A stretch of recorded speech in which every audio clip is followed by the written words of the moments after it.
Bekukhona konke okukhombisa ukuthi umcimbi wombutho wezokuvikela.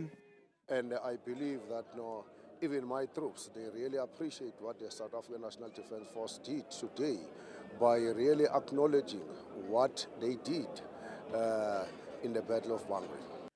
Kodwa bekungasibo ubukhazikhazi bezindondo nje kuphela, bekuyisikhumbuzo sokuthi kusho ukuthini ukuba yilungu le-SANDF.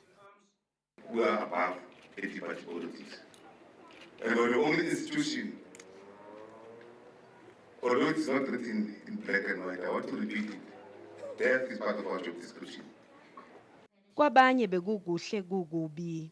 I feel bad because we have lost some members with us that were supposed to be receiving the medals also today. But on their behalf, I feel great. It's also for them. Abanye balikhumbula njengayizolo lolu suku lwangomhla ka-13 kuMarch ngonyaka wedlule.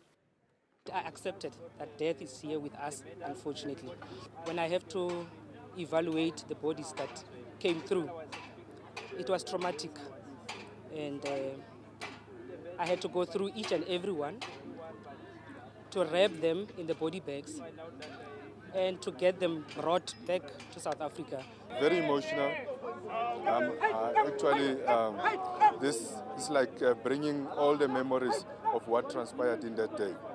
Yize balahlekelwa imiphefumulo yabangani, lamaqhawekazi namaqhawe athi bangaphindela nakusasa eCentral African Republic uma bengabizwa futhi.